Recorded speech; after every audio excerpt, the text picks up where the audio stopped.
welcome back to Lego by the Book. I'm Captain Xavier, and today's build was in fact thrifted. I picked up this bin full of Lego at a Goodwill. It was taped shut, so I had no idea what was in it. It did appear to be full of Lego, but I got the feeling it wasn't full of the parts that the container got, and it was $5, so I figured, why not? Maybe it'll be something interesting. Maybe it'll just be a bunch of random parts. Either way, I get a Lego tub, and that's neat. And it turned out to be extremely worth it, because what it contained was this Legends of Chima set, which is some sort of a wolf truck thing. I have no idea why. Anyway, it does appear to have all of the parts. As far as I can tell, the third bag was actually still wrapped. It was partially built, and I disassembled it most of the way. And we're going to see if all of the parts are actually here, which would be really cool, because these are just fun sets.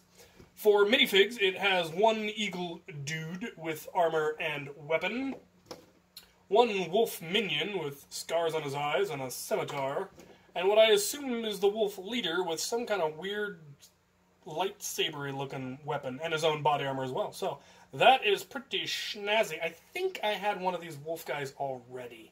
I've got a number of Chima characters now, randomly. It's kind of interesting. Anyway, we're going to see if we can, in fact, build this whole set from the parts that were in the box.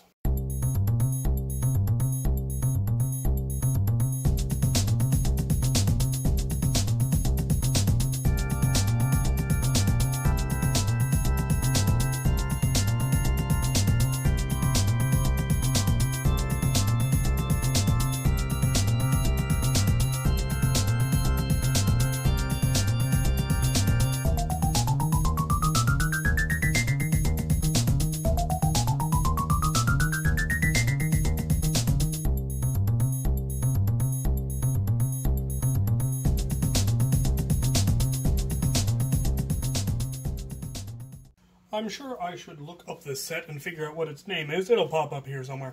But yeah, it's kind of neat.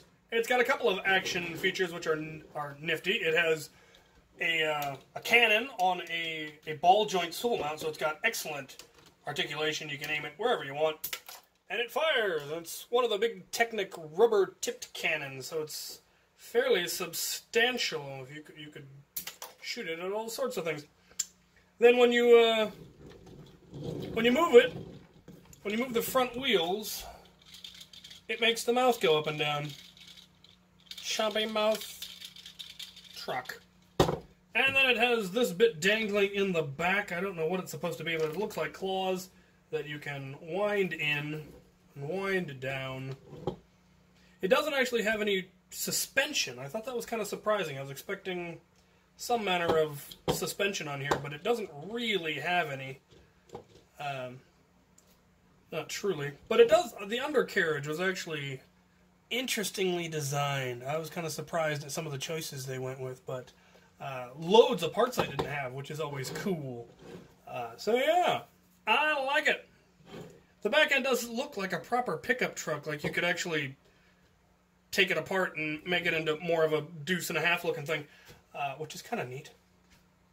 So yeah, you actually can have a guy sitting down in there. There's a steering wheel and everything. Nowhere to put their weapons, though. There aren't any weapon holders, so I don't know what they would do with their weapons while they were driving. But, yeah, the usual plethora of spare parts, and a few unexpected ones. A whole extra scimitar. You usually don't see the weapons that much. You usually do see extras of, like, the fangs and the little horns and all of the little Technic parts, the pneumatic joints and the pegs and the nuts and all of that. So that's not terribly surprising, especially when they have multiple bags. Each bag always has a couple of spare parts, so the more bags that are in a kit, the more spare parts you're going to get. So yeah, I think it's pretty cool. I now have enough of those wolf guys to not really make a full faction, but to add them to the other existing interesting factions. Maybe have them work with the wolf pack. Who knows? Maybe they're enemies. Maybe they're allies. Who's to say, really? Definitely have the eagle guy join the other eagle guy, because I think it might be the same figure. Might be a slightly different one. Who knows? It's one of the male ones, so there's that. Yeah. So I enjoyed the set. I never got into Chima. Wasn't my thing. I thought the whole, anthropomorphic nature of it was never quite my bag. Plus, they came out once again while I was in college and couldn't get Lego sets anyway. But I've picked up a number of them over the years from here and there. Ones that people have sent, ones that I've found. So, yeah, they make interesting characters in a fantasy setting, given that, they're wolf-like creatures, werewolfy-looking things. Yeah, I like it. Thank you for watching.